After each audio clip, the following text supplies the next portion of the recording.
Buongiorno e benvenuti a Cosa c'è di nuovo, notizie dal web e non solo, di oggi mercoledì 31 agosto.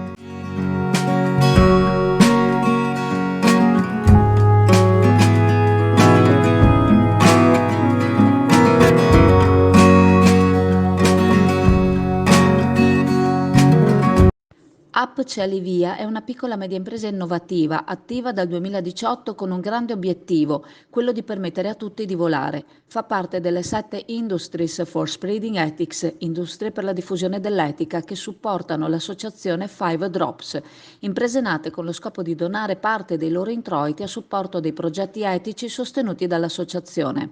L'azienda produce droni professionali creati su misura per il cliente seguendo le sue esigenze, droni tassativamente a scopo non bellico. L'azienda produce droni e velivoli ad ala fissa e a breve tornerà a Chioggia per una dimostrazione riguardante un'azione di salvamento in mare con l'ausilio dei droni.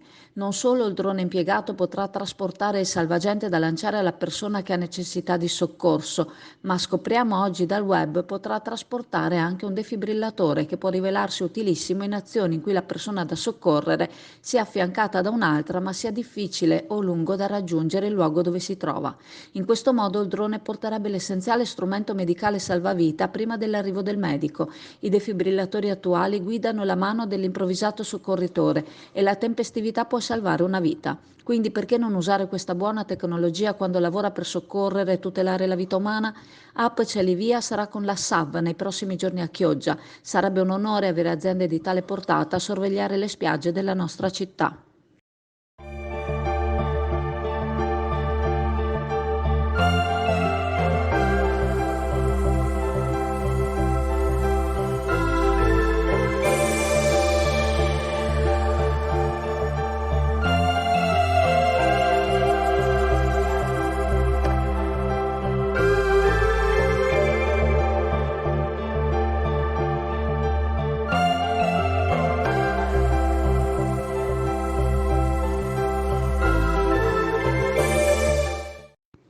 Il sindaco Armelao ha svelato il contatto avuto con la giornalista del New York Times che ha portato a un altro articolo sul tabloid americano in cui si parla della nostra Chioggia. La giornalista Anna Momigliano è giunta a Chioggia con la fotografa Susan nei primi giorni di agosto e ha voluto curiosare gli scorci più reconditi durante le baruffe in calle. Forse il secondo articolo è nato anche grazie alle navi della compagnia Viking che stanno giungendo a Chioggia, i cui ospiti sono per la quasi totalità provenienti dagli State. Una piccola speranza, rivela infine il sindaco, che in un prossimo incontro possa esserci, oltre ad Anna Momigliano, anche il direttore del New York Times. Allora, siamo alla cam, questa che vedete, questa bestia che vedete è una aragosta da 3 kg, questo solo per mostrarvi una parte della, della commercializzazione che c'è da cam, che è praticamente il primo in Italia sia come quantità sia come qualità. Ci sono tantissime varietà di crostacei da tutte le parti del mondo, quindi quando noi vi mostriamo lo spot, quello del negozio, della vetrina, la vetrina è solo una piccola parte del fatturato qui della cam, che è una delle, delle aziende del pesce più grande, non solo di Chioggia ma praticamente all'interno del territorio nazionale.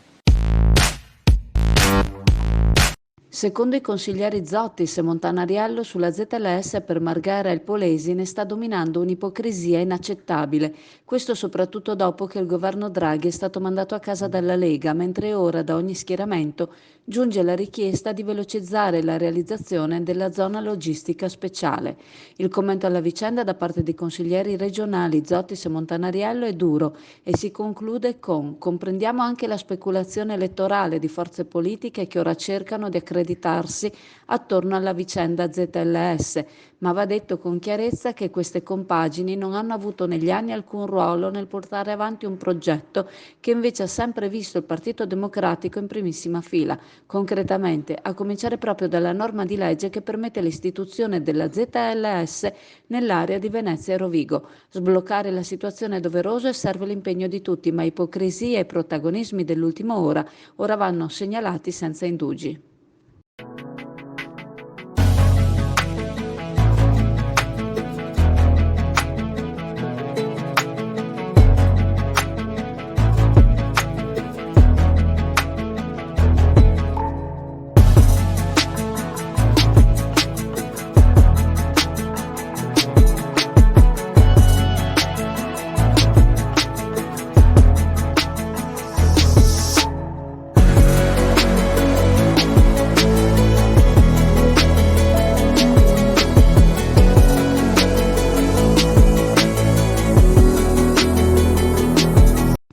Per contrastare la diffusione del virus West Nile, la Regione Veneto ha varato un piano straordinario, stanziando 1 milione di euro per effettuare disinfestazioni straordinarie nei prossimi 10 giorni, nelle zone maggiormente colpite, nello specifico nel Padovano e nel Vicentino.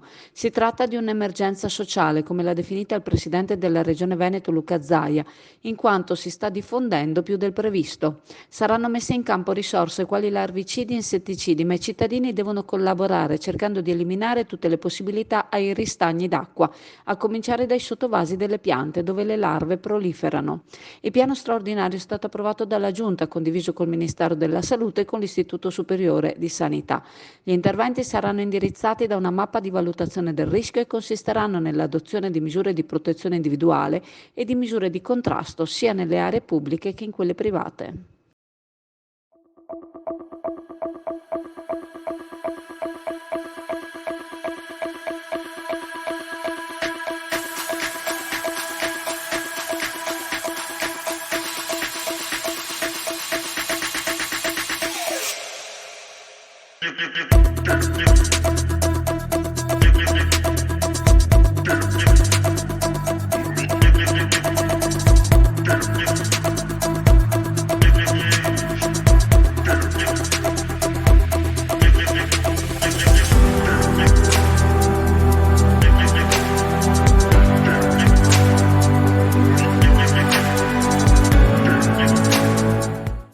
Se vuoi essere raggiunto dalle nostre news, seguici su WhatsApp, aggiungi in rubrica il numero 329 695 7138 e chiedi di restare informato, oppure su Telegram cerca Azzurra Network News. La situazione energia è drammatica, con un costo energetico decuplicato rispetto al 2019, una situazione che sta diventando insostenibile. Ora serve intervenire per evitare che le aziende chiudano, cominciando ponendo un tetto al prezzo del gas e pensando alla revisione del Piano Nazionale Ripresa e Resilienza. La Regione Veneto è a fianco di Confindustria e di tutte le imprese, perché in Veneto perdere un'impresa significa perdere la nostra storia e non possiamo permetterlo, ha affermato l'assessore Marcato nei giorni scorsi, in occasione dell'incontro straordinario tra i presidenti di Confindustria di Veneto, Emilia-Romagna, Lombardia e Piemonte con gli assessori allo sviluppo economico ed energia delle rispettive regioni. L'emergenza energetica sta mettendo a rischio paralisi l'intero sistema industriale italiano, con il forte rischio di deindustrializzazione e le relative ricadute sociali. Se nel 2019 i costi totali di elettricità e gas sostenuti dal settore industriale delle 4 regioni ammontava a circa 4 miliardi e mezzo di euro, nel 2022 si arriverà a circa 36 miliardi di euro con una valutazione ottimistica. L'assessore ha ribadito che è da rivedere il Piano Nazionale Ripresa e Resilienza, in quanto non si può far finta che questi incrementi non ci siano, come non si può far finta che non ci sia la guerra in Ucraina e il problema energetico con la Russia. Ora è il prioritario per il futuro dei nostri territori, ha concluso, e per la tenuta sociale salvare le nostre imprese.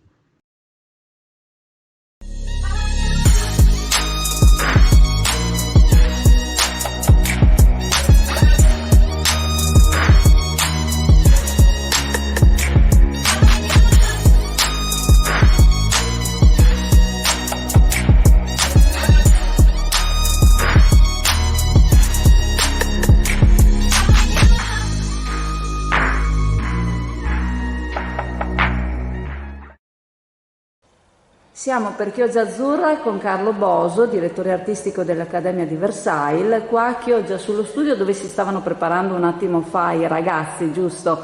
Lei è la terza volta che viene e domani sera avrà una rappresentazione con l'Università Popolare. Mi racconti un po'?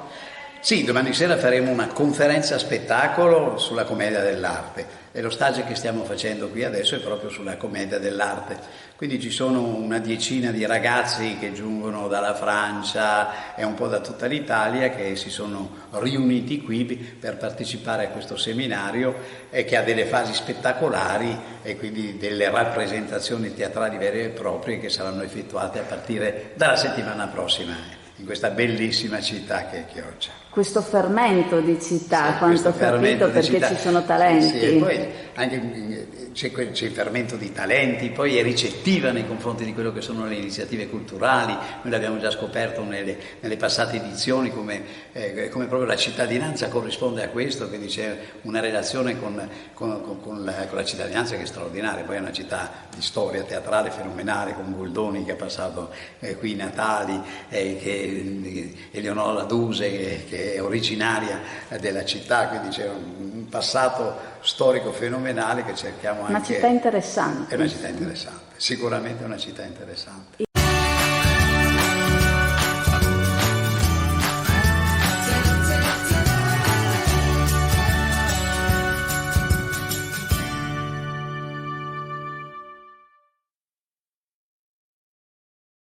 Ricordandovi che la farmacia di turno oggi, mercoledì 31 agosto, è la farmacia all'Adriatico in Viale Mediterraneo a Sottomarina, vi saluto, vi ringrazio e se volete ci vediamo in negozio alla Cartoleria Pegaso a Borgo San Giovanni. Ciao a tutti.